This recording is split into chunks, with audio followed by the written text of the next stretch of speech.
Remember, Patreon supporters get to see work-in-progress shots and preview images as I work on the figure, as well as high-resolution shots once they're done. If you want to join them, even the smallest donation helps.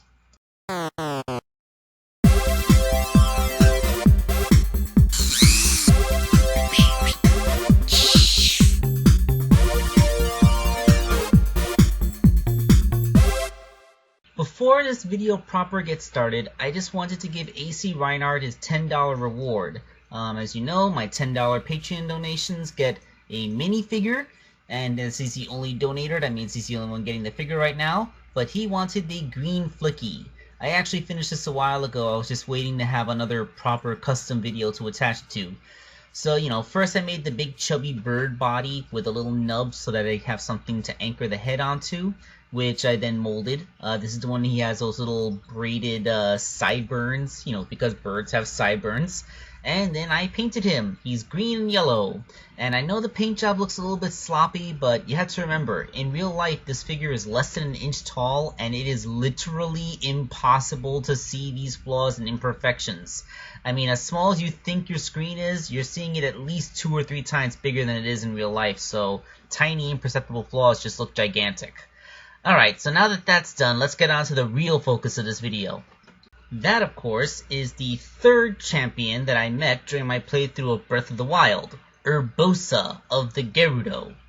Now, before I get to making this toy, let's do a quick little non sequitur about action figure scaling, and my crazy obsession with getting the perfect size figure to make Urbosa. So, everyone probably knows this little tidbit in the bar of the Gerudo town, where you find this girl who complains that a guy rejected her for being too tall, and that she's only 8 feet tall. This led me to believe that, that Urbosa was 8 feet tall, as that was supposed to be a typical Gerudo height. So, when I took the Breath of the Wild Link figure, Link in this canon is supposed to be more or less 5'3", and translating that from a 4.5-inch tall figure would give us the 1/14 scale. At 1/14 scale, an 8-foot tall person would be just about 7 inches or so tall, which means that this Brie figure from the WWE Bell line would have been the proper figure to use. But then this image was released showing the after the Champions DLC came out, showing all the champions standing side by side, and although Urbosa is pretty tall, she's nowhere near 8 feet. This means that I had to do some math to figure out exactly how tall Urbosa is. So I found this screenshot showing all the champions in their full bodies, so I could compare heights. Unfortunately, Link is in the background, so he's foreshortened.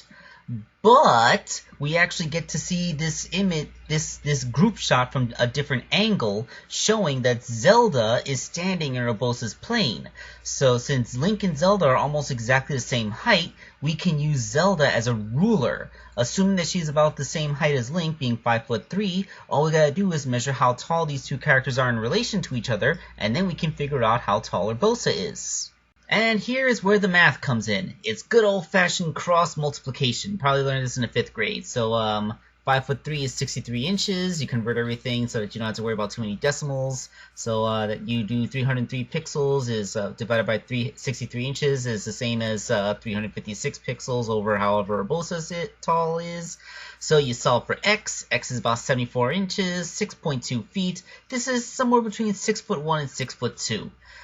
So you take that number and you translate it through the 1/14 scale that I got from the Link figure itself, and this gives you a proper action figure height of 5.3 inches. So that means that the perfect, most ideal base figure to make Urbosa is the Star Wars The Black Series Slave Leia, which I could not find anywhere for less than $40. Yes, this may have been the least popular figure of the first wave of Star Wars The Black Series, but after the untimely and tragic death of Carrie Fisher, that meant this figure's price skyrocketed on the secondary market.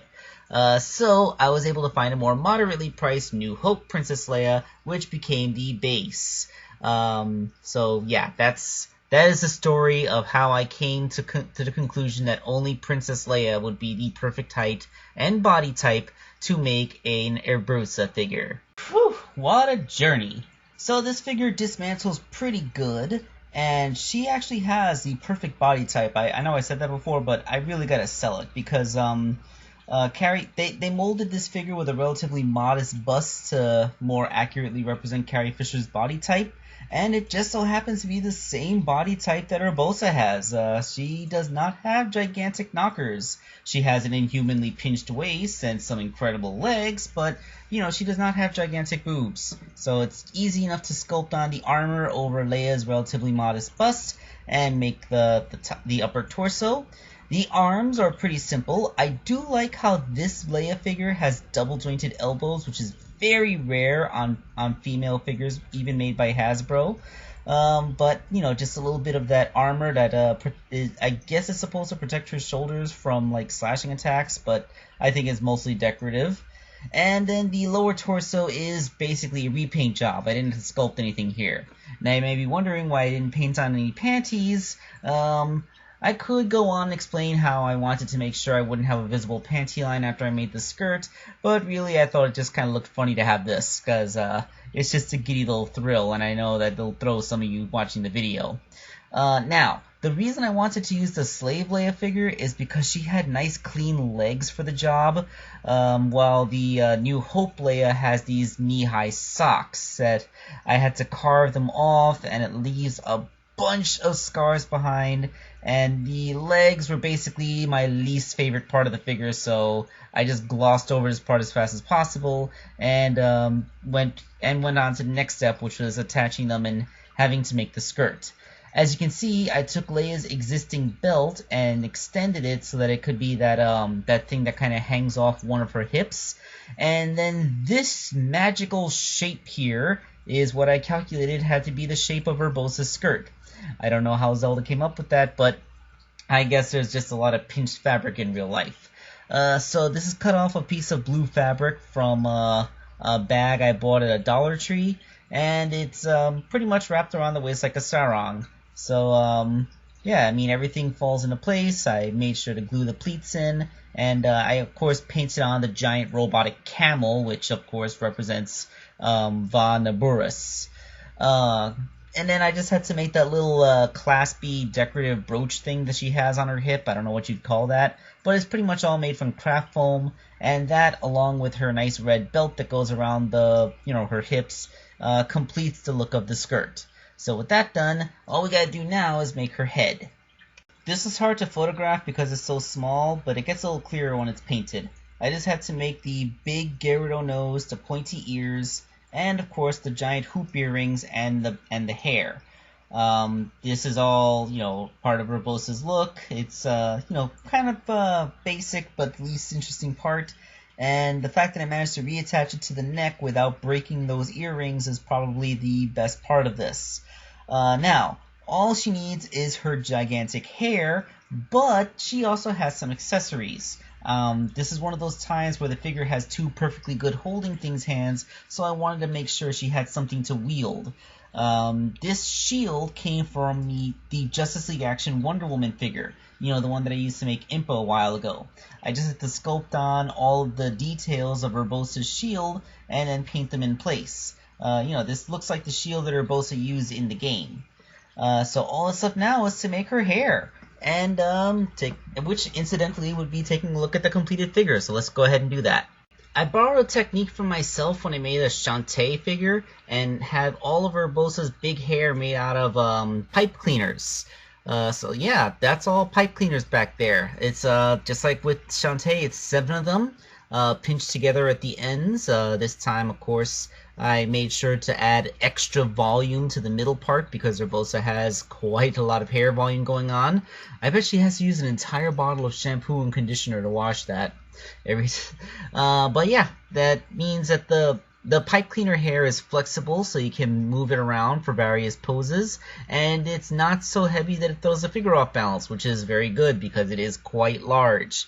So that being said, she can totally hold on to her shield in one hand, and she's borrowing Pitt's sword for this picture because I had a perfectly good sword lined up, and I have no idea where I put it after my apartment got painted, so filler. Alright, this has been a pretty long one. I don't think that I've ever had a custom video exceed 10 minutes, so you're probably quite sick of hearing me talk. So we'll see you next time. This is Wakeangel2K1 signing off.